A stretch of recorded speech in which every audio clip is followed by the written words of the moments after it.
Hello, Berryessa boys and girls. It's so great to be here with you today. This month of March is National Women's History Month. So in honor of that, I thought it would be great for us to learn a little bit about a famous female leader. Now, this person that we're going to learn about today is an amazing chess player. So let me share a little bit about her so we can get an idea of what this story is going to be about. Judith Polgar dazzled the world as a chess prodigy, winning tournaments, gold medals, and defeating 11 world champions. She broke down barriers and silenced critics, proving once and for all that girls and women could play chess as well as anyone. At her peak, Judith was rated the 8th best chess player in the world. So I don't know if any of you know how to play chess. I've never learned. I do know how to play checkers, so you can always challenge me to a game if you see me at school. But I think chess would be an amazing game to learn to play. So let's learn a little more about Judith's history. Today's story was written by Lori Walmark. It's called The Queen of Chess: How Judith Polgar Changed the Game. And all of the artwork in this book was illustrated by Stevie Lewis. Judith Polgar peeked through the door of the chess room. Her oldest sister Susan was playing, and Judith wanted to be part of the fun. But there was more than just a game going on here behind that door. Judith's parents were training their children to play genius-level chess. When Judith was just 5 years old, her mother taught her how to play. Judith and her older sisters, Susan and Sophia, spent at least 5 or 6 hours a day improving their skills.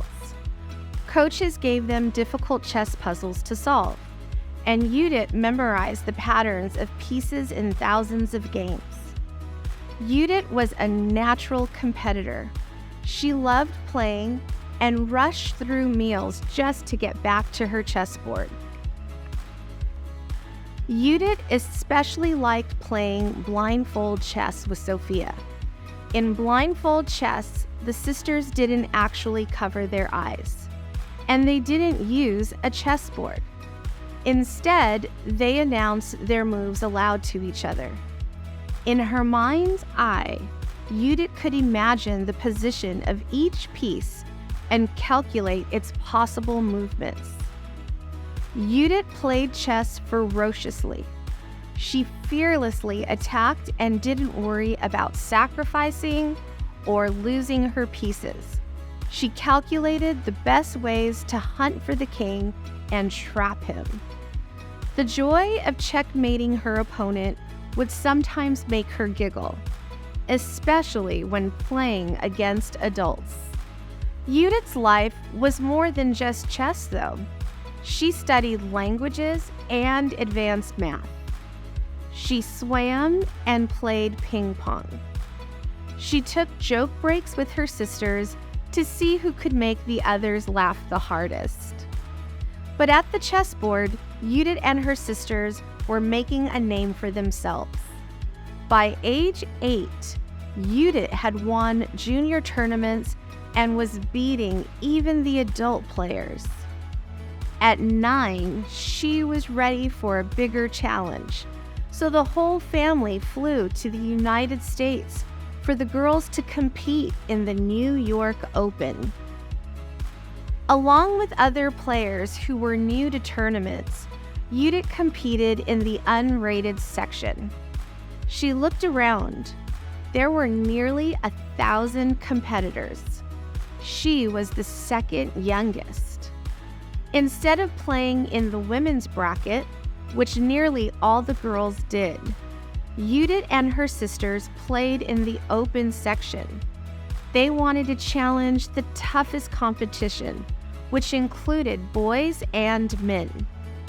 All of Judith's opponents were adults.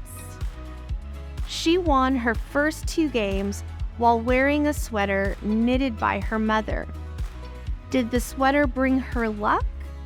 Not wanting to take any chances, she wore it throughout the tournament. Judith's play gained attention. Reporters and grandmasters watched her from the sidelines.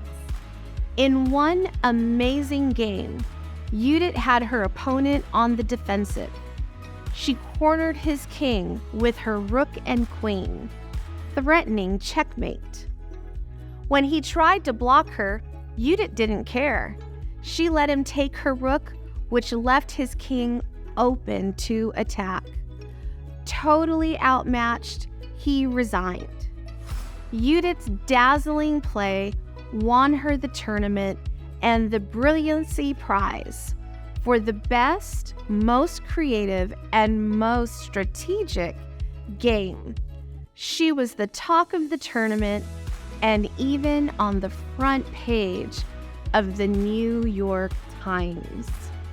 And so for this story, I'm going to stop reading there, and you can check out this book, The Queen of Chess, in the library to learn more about Judith's story. You can tell that she was a very smart young lady and very clever and strategic in her game of chess.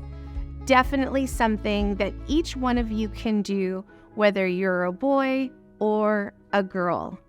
Great to see you today.